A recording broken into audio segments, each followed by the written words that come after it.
Governor, always look forward to these end-of-year chats with you. Thank you for taking the time to do it with me. Happy to do it. So when people ask me about what I do, how frequently we see each other, I keep getting the same question. You want to know what it is? Okay. Is he running for president? Right now, I'm trying to be the best governor I can be. I have until December 14th, 2027 to move this state forward as much as I possibly can. Now, when I got into this job, I fully committed to it, and I'm going to make sure that I do my very best up until the very last minute. I'm also now head of the Democratic Governors Association, where next year I have 36 races nationwide, no pressure. When I take a job, I think people have seen I'm fully committed to it. So right now, I'm not looking beyond 2026, and I'm certainly committed to serving out this entire term through 2027. You've said before that that would be something that, whenever the time comes, you'd have a conversation with your family. What is ultimately going to be the thing that decides for you whether or not you're going to run? And when I look at this country, I think the biggest threat to it is this division, this creation of an us versus them. I believe that the next president needs to be a Democrat, that we need to move past the politics of Donald Trump, but we also need somebody that can heal the country, that can bring Democrats and Republicans together, that can turn down the temperature, and then can deliver real results very quickly for the American people. Now, I think we've shown that we can do that in Kentucky. You don't see the same type of arguments here that you see around the rest of the country. You don't see this neighbors yelling at neighbors over politics the same way you do in the rest of the country. And here you've seen us break every job creation, every private sector investment record, every export record, every tourism record. So I think that we just need to make sure that whoever our next president is, it's one that can bring us together and not push us further apart. Well, with that out of the way, let's talk Kentucky. We're halfway through your second term. It's flying right by. It is. What you think got accomplished this year? What do you think's still on the to-do list? I believe that when we close the books on this year, this will be our third best year for private sector investment in economic development, meaning our economy is still booming. And that's pretty special, given that the U.S. economy is starting to go the other direction. Moody's just did a study, and they said if every state was its own country, where would its economy be? Over half are in recession. Another third are flat, and we are still expanding. So it's been an exciting year where we've welcomed a lot of new companies, and they've been all over the state. I mean, we brought in the largest investment for Glasgow, for Barron County in 40 plus years. One of the largest investments in Franklin County earlier this year in several decades. And so that's really exciting to be a part of. You look at this being the first year that Norton West Louisville was open, first hospital in West Louisville in 150 years. It saw 60,000 people. You look at the Hamburg hospitals opening up and the extra health care that's providing and the state-of-the-art options. So it's been a good year in terms of moving our people forward. In fact, I believe when we announce the average incentivized wage at the end of this year, it's going to be one of the highest ever, meaning our people are making more. It has been a tough year. 3 federally declared natural weather disasters, another that should have been declared by the federal government, a UPS plane crash. But we're tough people, and we've pushed through. Even though we lost more than 50 Kentuckians in those disasters combined, we've had more good days than bad days, and our goal is to leave a better tomorrow, even if we have a tough today. Well, let's talk on disaster recovery here for a bit, because like you said, we've had a lot this year. Yeah, we've been through the ringer. Flooding, and we're still recovering from some disasters of some previous years during your term. Where do some of those efforts stand right now, and how close are those regions to being whole again? Yeah, since I've been governor, we've had 14 federally declared weather disasters. We've had the pandemic. We've had a mass shooting. We've had multiple helicopter crashes, and now this plane crash. So we've seen a lot, but we have responded, I think, better than just about any state has. You look at the West after the 2021 tornadoes. We're now at the 4-year anniversary today. Hundreds of new homes built all across from Mayfield to Dawson Springs to Bremen. I was in Princeton yesterday giving out 4 more keys because even though it's been 4 years, the last family we help is just as important as the first. The major infrastructure rebuilds are underway with the fire station almost open in Mayfield, new police station, and we've broken ground on City Hall. You go to the east, and we're engaged in the, I think, most ambitious rebuild in U.S. history after a natural disaster, moving people from the hollers up on top of former coal mines. We have 2 high ground communities already completed, one in Floyd and one in Letcher, and we have huge amounts of work, especially at Skyview outside of Hazard and Chestnut Ridge outside of Hindman. Those between them are going to have hundreds of new homes, and I think are going to spur additional investment. You see that we're still rebuilding after the big floods of this year. One of the first ones hit Pikeville and Pike County hard, but we're coming in now and rebuilding, for instance, the shopping mall at Cole Run, which is really important to that community. So just like I was in Mayfield yesterday, we're not abandoning any of these communities. We're going to keep showing up. We're going to keep rebuilding. We're going to keep putting in the effort to lift these families up. So we got a new session coming around the corner. I want to talk about a few items that may be debated there.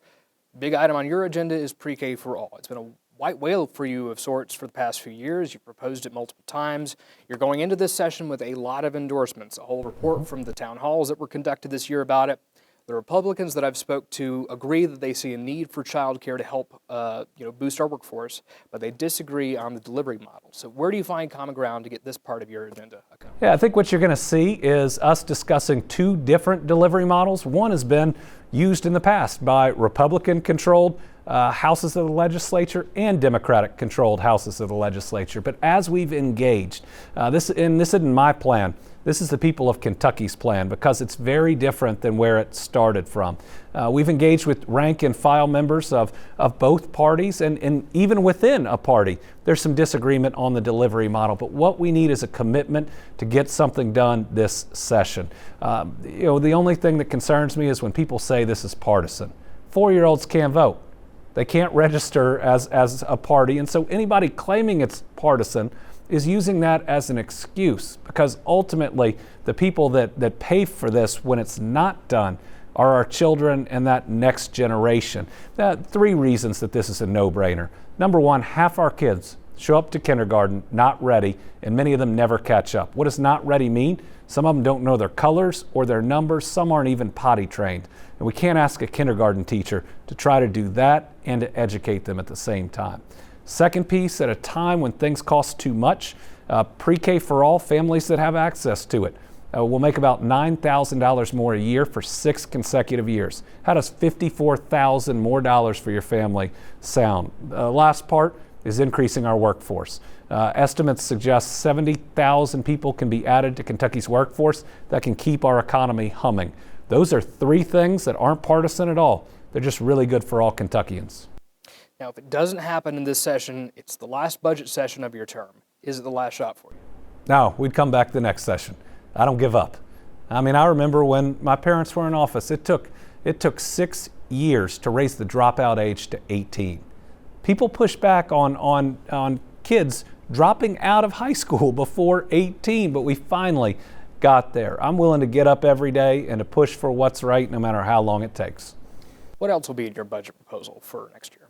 Well, I can't give it all away before the big speech, but I think what people can expect is an investment in our Kentucky families. I'm excited that the economy is booming. We just want to make sure that benefits our families. What concerns me right now is the division in our country and the number of people that believe the American dream is no longer attainable. The American dream is as simple as it is powerful, that if you work hard and you play by the rules, you can get ahead.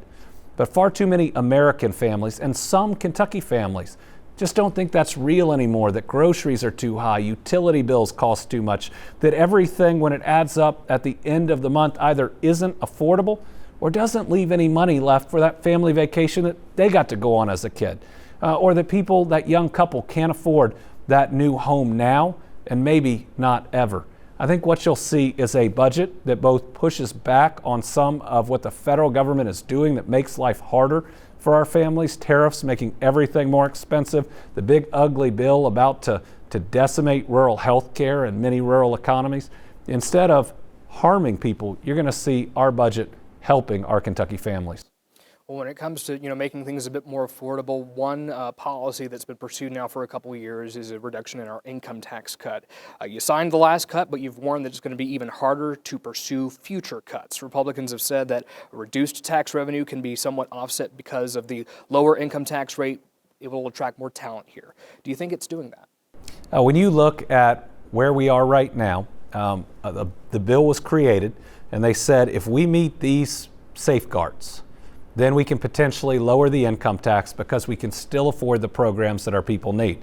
Well, we did not meet those safeguards. And so if the legislature was saying, and they said it because they got a lot of Democratic votes, that we're going to do this responsibly, but the moment that they can't do it responsibly, they push forward and do it irresponsibly, we need to be real thoughtful about that. If you look back at Kansas, where Governor Brownback led a charge, come hell or high water, we are going to get to zero. What happened? Their economy cratered. They had so few dollars going into education, their system was declared unconstitutional. They had $0 for economic development and fell behind. Their roads and bridges were some of the worst in the country. We can't allow that to happen in Kentucky. So when we have an economy that can support it, sure, our people ought to get the benefit of paying less taxes, but we also have to be smart, knowing that there are examples out there where this could really hurt us and not help us. Going to 3.5%, though, do you think that helps make us more attractive as a state to bring more businesses here and workers too? Well, it looks like we're going to have our third best year in our history, so I think we're pretty darn attractive. For the past few sessions, we've seen a few social issues get attention as controversial legislation is debated. DEI, homelessness, transgender youth. Do you have any wariness going into next year over future legislation like that? Legislation like that is what makes us less attractive. Think about that next business that might have a CEO that's a member of the LGBTQ community. What about that next Black-owned business? What about that business that's looking for a place that simply says, we don't judge you, we welcome you, and we want you to be a part of the Commonwealth of Kentucky.